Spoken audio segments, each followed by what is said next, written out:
Where can you consolidate and refinance your school loans to a lower interest rate? What great online money management tool is closing its doors? And when can it be a huge mistake to follow the advice of the IRS? We'll answer these questions and more on this, the 66th episode of the Dough Roller Podcast. Welcome to the Dough Roller Podcast, where the best thing money can buy is financial freedom.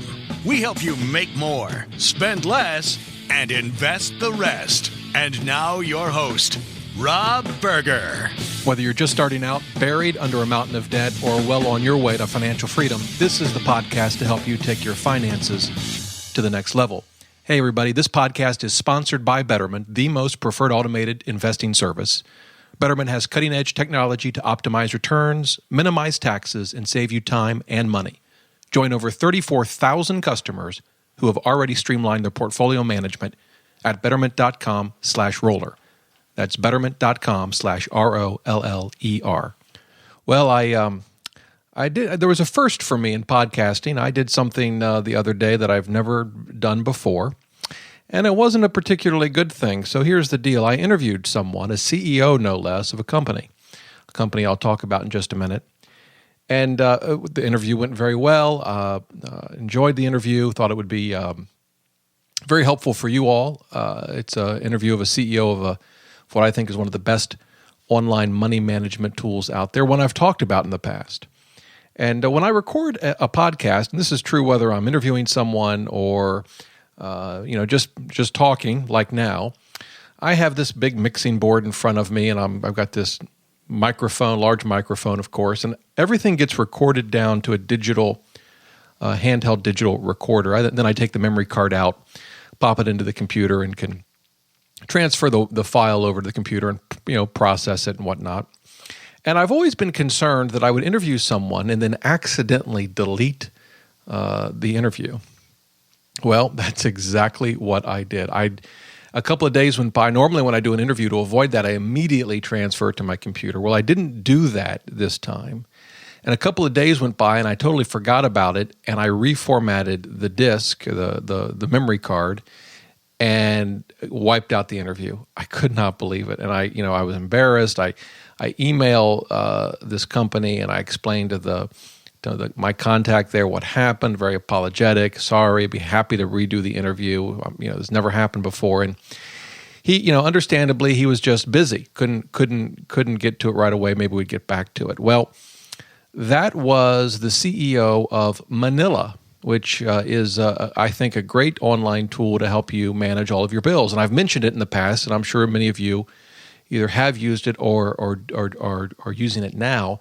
If you are, then you got the same sad email that I did, and that is that Manila is closing its doors. Apparently, it's just not viable. I don't know why. I mean, of course, it's a free service, so maybe, it's always tough when it's free, but they had, of course, ways to generate revenue.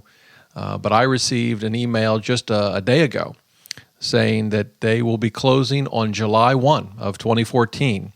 So I was very disappointed to see that. If you happen to use Manila, and particularly if you have documents stored on Manila servers, because you can upload documents to Manila, you can have bills and even health records like explanations of benefits uploaded to Manila.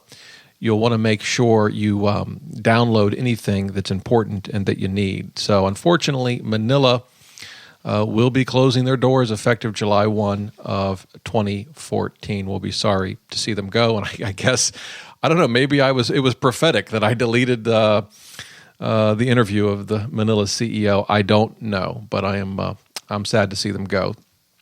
Hey, today we have an interview that I did not delete. Dan Macklin is going to be on the show. He's one of the founders of SoFi.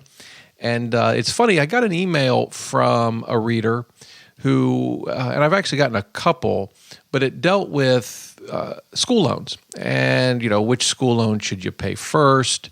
When should you refinance a school loan?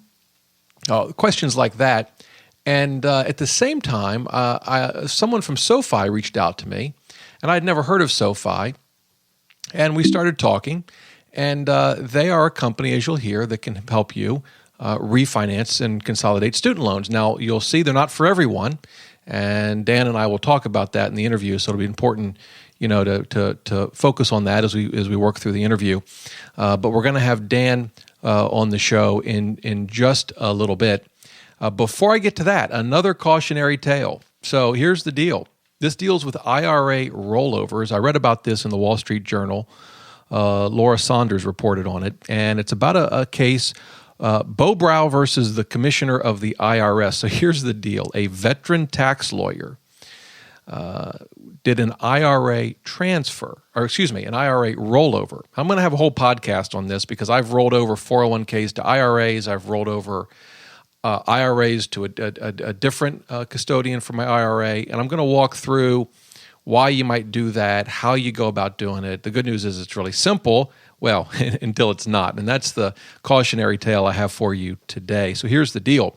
You can do an IRA transfer. That's where you never touch the money, right? It goes, if you want to transfer from Vanguard to Fidelity or wherever, the money doesn't come to you. It goes right from your current custodian, let's say Vanguard, to wherever you want to transfer it to, let's say Fidelity.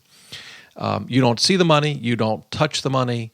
It's a transfer. Well, there's another way to do it, and that's a rollover, where the money actually does come to you, and then in turn send it on to wherever, again, in this example, Fidelity, or wherever you're going to send it on to. When you do that kind of rollover, though, there are a lot of rules that you have to abide by, including a 60-day requirement to get it transferred, or I guess I should say rolled over. And if you run afoul of any of these rules, they'll treat it like it's a withdrawal, and you get hit with the 10% penalty if you're not old enough to avoid it, or have other exceptions, and the taxes, and it's a complete nightmare. Well, apparently during this 60-day period, you can use the money if you want, so long as before the 60 days is up, you've actually got the amount of money you withdrew from, say, again, Vanguard to transfer into Fidelity.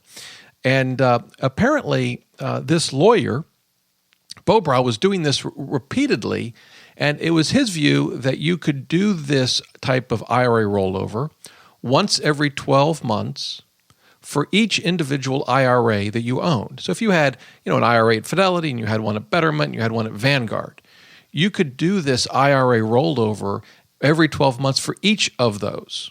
So in effect, you could kind of get access to your money for a couple of months. Then you have to kind of move it over. You'd have to have that money and move it over before your 60 days expired to avoid all of the penalties. And apparently, and this is the thing that just stuns me, this was consistent with the IRS's guidance on this rule for related to IRA rollovers. But the court said, I don't care what the IRS said. They got it wrong. That's not what the statute says. It's not once every 12 months for each individual IRA account that you own. It's once every 12 months for any of your IRAs. And the court said, and I'm quoting, taxpayers rely on IRS guidance at their own peril. Really? I mean, that doesn't seem very fair to me. I think someone needs to look into this. That's absurd. But that's what the court ruled, and this lawyer, a veteran tax lawyer who did this, got hit with some serious penalties. It's IRA rollovers are tricky business, and if you're considering them, make sure you know what you're doing. I'm not a veteran tax lawyer, that's for sure. I'm not an IRA expert. I'm just a guy with a microphone and a digital recorder that he sometimes deletes interviews from. Although I have read a lot about this, and I've done them myself, although in my case it's always been transfers. Actually, that's not true. I did a rollover once. I'll talk about that in an upcoming show. Anyway, I wanted to pass this on to you so that you don't make this same mistake.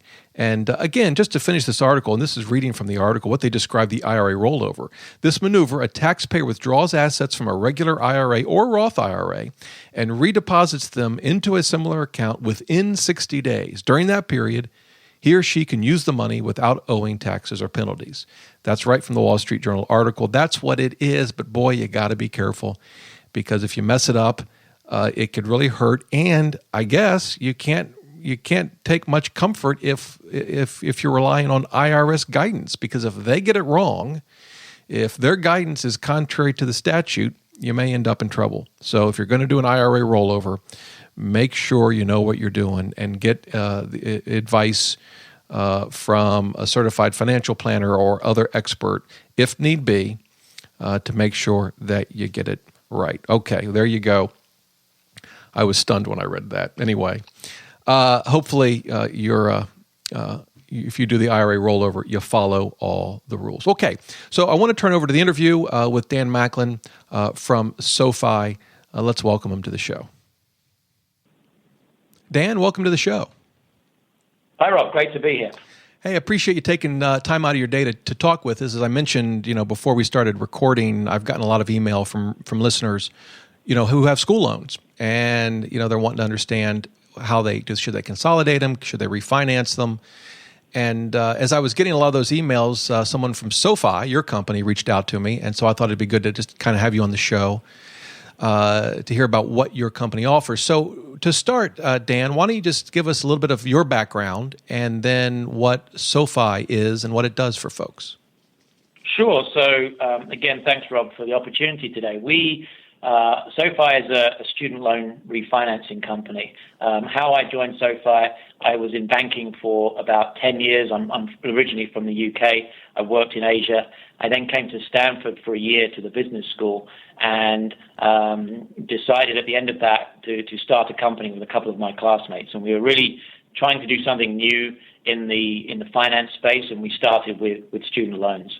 And that's how SoFi was born.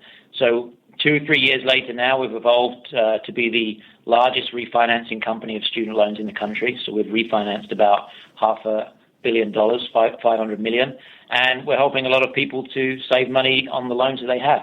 And how long have you been? How long has it taken you? I mean, $500 million. That's a lot. How long has it been for you to refinance that amount? So our first loan was made about 2.5 years ago. We started at Stanford with a pilot program there. We started at the business school lending to people there. But the bulk of that $500 million really has happened over the last 6 or 8 months. So month-on-month growth, certainly over the last year, has been very strong, and we should be hitting $1 billion, we expect, before the end of this year. That's what we're on track for. Unfortunately, for good or bad reasons, there's a lot of student debt out there, so that's why there's big demand for what we're doing. Right, sure. Okay, well, why don't you describe for us how SoFi works? If someone's got a school loan and they want to consider you guys for possible refinancing, how would they do that? Sure. So SoFi is a great solution for people who have graduated already and who are working now and earning a salary. So for many folks like that, maybe 1, 2, 3, 4 years out of school, obviously a lot of those people are still sitting there with a lot of debt around their shoulders. A lot of that debt is expensive. So particularly if you went to graduate school, you may be paying 6.8% or 7.9%, depending on which government program you took loans from. Many folks have private loans that are higher than that. What SoFi does is consolidates all of those loans, or as many as you want to, into one loan with SoFi at a lower rate.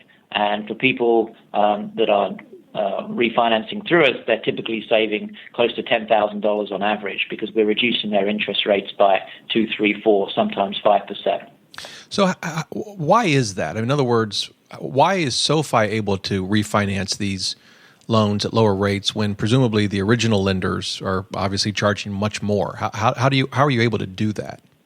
Sure. So I think it is because it's a bit of a strange market in that most people, when they took out the loans, they were at school. They were to fund their time at school. So at that stage, they had no income because they were at school full time. And they were probably pretty young, maybe with very little years of experience, very little credit history. By the time they come to SoFi, they have obviously graduated, they are now working, and they have a higher salary, or they have a salary, and then they have some credit history. So really, we get the benefit of knowing a little bit more about them, and we're able to give them a loan that's priced more fairly based on their situation at that time. We don't think that you should be paying the same rate that you took out maybe 5 or 6 years before. We think you should be getting a better rate. Well, okay, speaking of rates, what are the interest rates that you charge? So we have two main types of products, a fixed rate loan and a variable rate loan. The fixed rate loan, we have different tenors, 5, 10, and 15 years. The 5-year product goes from 4.99% to 5.99%. The 15-year at the other end goes from 5.99 to 6.74. So all of those rates deliberately are below the standard 6.8% Stafford unsubsidized rate that people are typically coming out of. On the variable side, it's based on 1-month LIBOR. In today's LIBOR rates, that equates to a loan of 2.91% to 4.91%. Obviously, with variable, those rates can move around if LIBOR moves around. But about roughly half of our customers choose the variable rate because in most occasions they're fairly confident of paying those loans off relatively quickly, and they like to take advantage of that lower rate. Okay, let me dive into the weeds just a moment on the variable rate. If someone goes with the variable rate, how frequently can it adjust? So it gets reset on a monthly basis, and it's reset based on where the LIBOR rate is. So LIBOR is the London Interbank Offer Rate. So it's a rate that financial institutions use to peg their interest rates against. Now, if you look at LIBOR for the last few months, it's been extremely low, and it's been extremely stable in that it's not really going up or down anywhere. But of course, we can't predict the future. We don't know where that rate is going to be. The good side, one good thing about our loan is that it's capped at 8.95%. So in the very worst scenario where interest rates go sky high because of some huge economic crisis that may happen in the future, the most someone will ever pay is 8.95. So if somebody's coming out of paying 6 or 7% today, can come down to something around 3, they can be saving a lot of money for a long time, even if that worst case scenario were to happen in the future. Okay. All right. And so I take it that the variable rate is LIBOR plus some amount.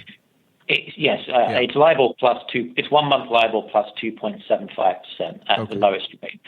LIBOR that is today 0.16, which is where we get the 2.91. Right. Okay.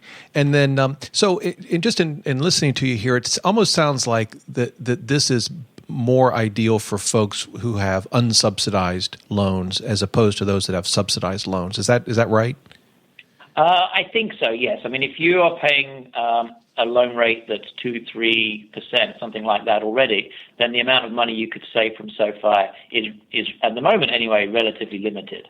But certainly if you're paying 5, 6, or 7% or 8%, then the savings are going to be much higher.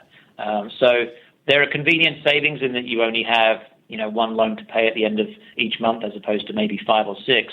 But if you already, for whatever reason, have an extremely low rate, then we may not be able to help everybody. Okay. Well, in terms of qualifying for these loans, can you give us a sense as to, let's start with credit score. Is there a minimum credit score, or how does one's credit score affect, one, whether they'll qualify for a refinance loan, and then 2, what the interest rate would be that they'd get? Sure. So it's a little bit more complicated than that, and eligibility for our loans and the rate that you get approved at depend on a number of factors. They do include credit score, so that certainly is an important thing that helps us decide which rate to give you. But it's also depending on your employment status, your income, and a number of other things. And, I know that underwriting is a very confidential part of most finance companies, so maybe there's a limit to what you can share with us. But, is there a minimum credit score that if you're under such, I don't know, if you're under, I'll just say 640, just to throw out a number. If you're under 640, there's no point in applying, or is it not quite that black and white? As you said, Rob, it's hard for us to give exact numbers because it's never quite that black and white, because it does depend on a number of factors. You can have one factor that may be, less good, but it may be made up for the other factors. So it's not quite as simple as just giving you one number. Okay. But generally, the higher, it's obvious, the higher your credit score, the higher your salary, that kind of thing, you tend to have more chance to be approved. Right. Do you, this is a question I get a lot from folks. When you pull the credit score, are you using FICO, a FICO formula for the credit score? Yes, we are using that, yeah. We have a number of other things that we're using, but included within that is a FICO score. Yeah. Is there a limit to the loan size that they can get? There isn't. There's a minimum loan size of $10,000, but there's no maximum. And we frequently have people. Our average loan size, to give you a sense, is around $90,000. Wait, 90?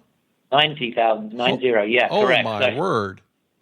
That's partly because the bulk of our customers have been to professional graduate schools, whether that's business school, law school, medical school, engineering school, something like that. So those folks typically have more debt, particularly if you're in the legal or the medical space.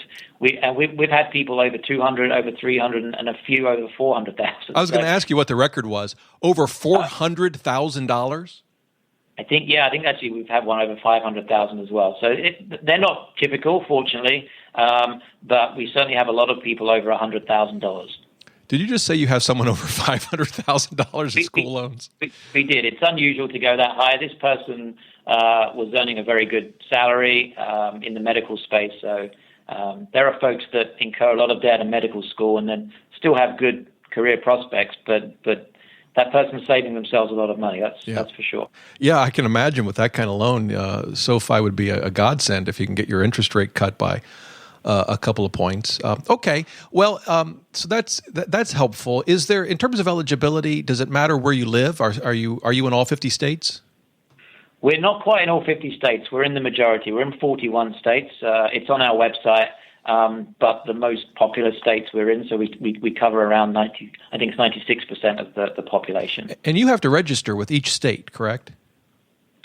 Correct. Originally we started in California, and then we got a lending license here, and then we can export that license to other states. So yes, we're fully registered in all of those 41 states. Yeah, I mean, since you're in this space, you're probably familiar with the folks like at Lending Club or Prosper. It's obviously a different kind of model, but I know they went through that a few years ago, and so that's a lot of I guess regulatory stuff you've got to go through. So I take it the plan is to expand into the other 9 states? Yes. We certainly want to be in every state as quickly as we can be. There are, without boring with the details, there are various reasons why it may be a little bit more complicated in some of them, but we'll get through that and we'll be everywhere before long. And then, does it matter what school you attended? We actually accept applications from folks who went to more than 2,000 schools. So we have an extremely wide and varied school list now. So there are a few places on there, or rather not on that list, but there are more than 2,000. So I'm sure the majority of your listeners would be eligible in that way. And what's the angle there? Why? I mean, I can understand it. At the state level, you've got to obviously you get all the regulatory stuff taken care of. But why does it matter what school someone went to? So some of this I didn't mention at the beginning, but the reason why we started SoFi, or rather one of the reasons that makes us unique, is part of the funding for our loans comes from individuals, predominantly alumni from the schools. So typically we have, say, somebody where we started, a Stanford alum would invest money, and that money would be used to make loans to students, including Stanford or recent graduates from Stanford. So some of that then dictates which schools we go to, depending on where the money is coming from. Okay, I see. And then I guess speaking of investing, do you accept new investors? We do. We're actually the only platform that provides investors with access to super premium credit. The credit quality that we have is exceptional. So investors can come through our portal. And do you, for someone that's interested in investing, do you show information like default rates and that sort of thing?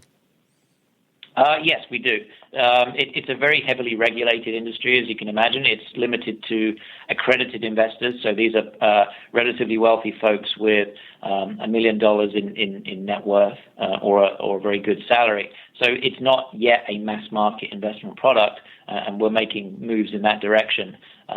But for folks with money and ability to invest, it's a great investment. Yeah, I mean, it seems like for some folks, it might be more than just about the investment, but a way to give back to their school, so to speak. Yeah, there is a bit of that. There's certainly a social aspect to it. The name SoFi comes from social finance.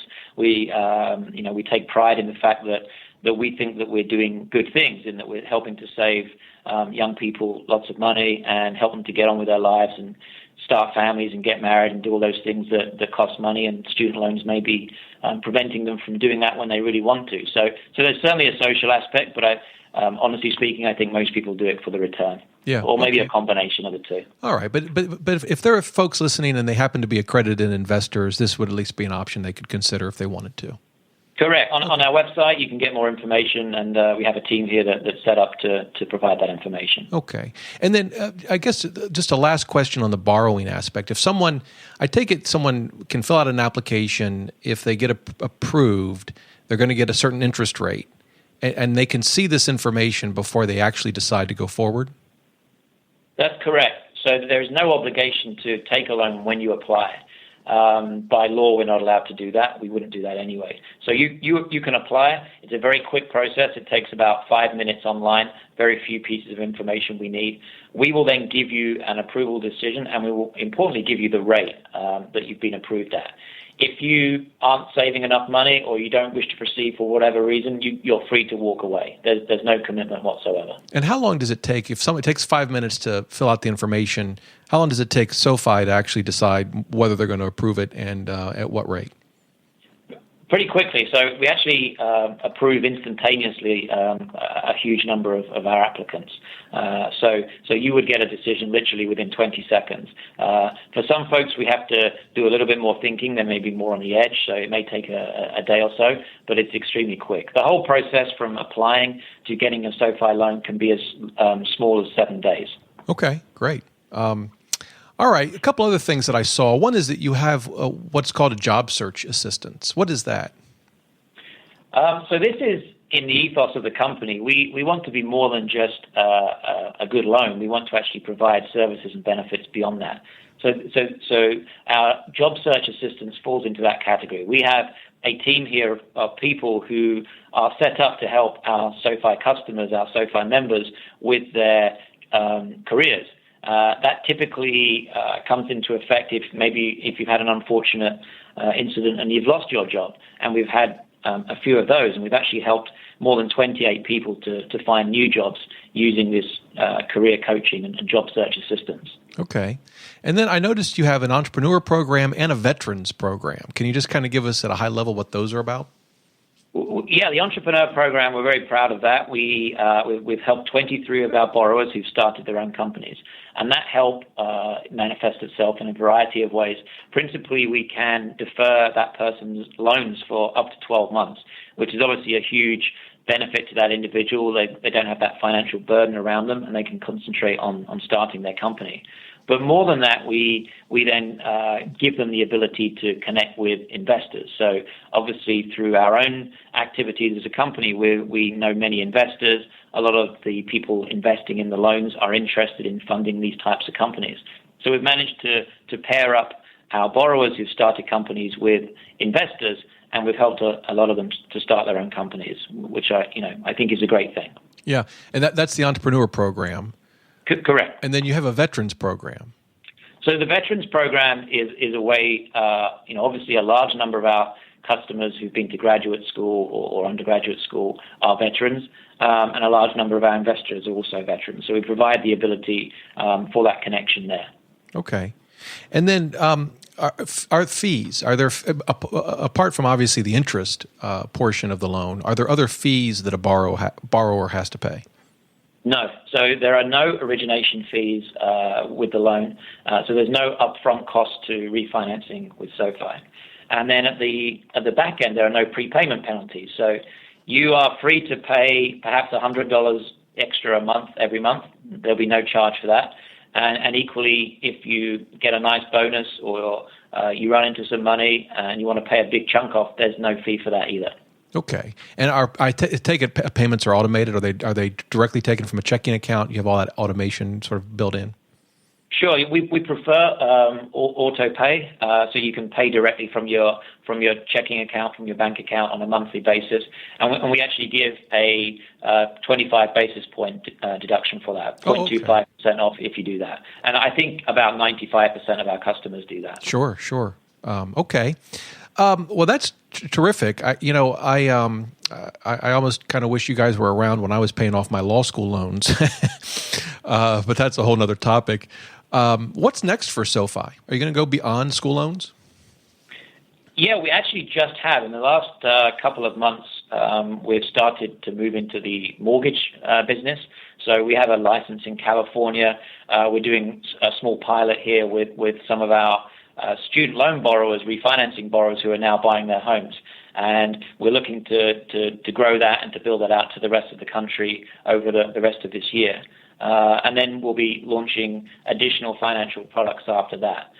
So really what we started with student loans refinancing was a way to build up a great customer base, and now we're looking to add more value as they move through other financial needs in their lives. Okay, great. Well, listen, I appreciate your time. This is an interesting product, and it'll be interesting to see, how you guys do and grow. School debt is it's a huge. I mean, I've heard 1 trillion. Is that the right number? Yeah, there's lots of different numbers about exactly how big it is, but roughly speaking, it's around $1 trillion, and there's about another $100 billion added every year as each new class graduates. So it's a big problem. It's not going to go away quickly, but we're doing our little bit to help. For the folks that find us, we can save them a significant amount of money, and it honestly only takes you 5 or 10 minutes to apply. So I would recommend folks who are interested to go to SoFi.com, have a look at us, apply. If you like the rate, then great, and we can go from there. Great. All right, Dan. Well, listen, I appreciate your time today. Thank you, Rob. I appreciate it. All right, man. Take care. Bye-bye. Okay. Well, I hope you enjoyed the interview with Dan. And, SoFi is an option for you to check out. Again, I think, and you probably picked this up from the interview, I think it's probably best for those who have unsubsidized school loans. My hunch is for subsidized school loans, the interest rates are going to be low enough that a refi may not make sense. In fact, a refinance anywhere may not make sense. But there's an option for you. And if you want to consider SoFi, you can do a couple of things. One is if you go to doughroller.net/SoFi, doughroller.net/SoFi. That will redirect you to a page on SoFi. You can check them out. That is an affiliate link, which means I will get a commission if you follow that link and refinance your loan. But here's the really important part of that. You will get a $100, I guess, sort of referral a bonus, if you will, in your account. So that's if you follow that link, doughroller.net/SoFi. That is an affiliate link. Of course, if you do that, I appreciate your support. And if you want to just go directly to SoFi, you, of course, can do that too at SoFi.com.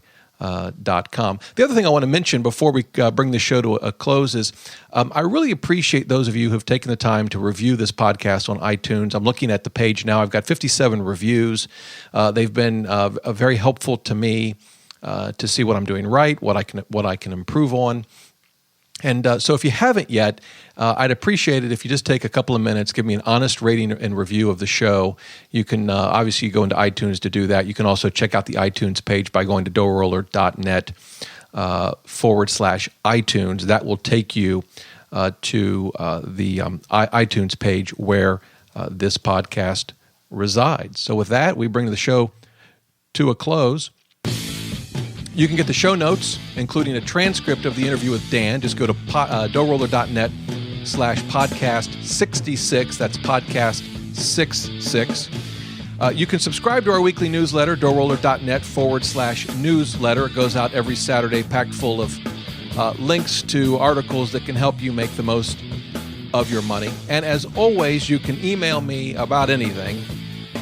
dr@doughroller.net. I read every single email and I respond to every single email. If I happen to have missed you, if you've emailed me and a couple of days have gone by, please don't take it personally. It probably means I've fouled something up in my email again, and just ping me with another email. But I do read every single email and try to give you the best information I know how. Hey, until next time, remember, the absolute best thing money can buy is financial freedom.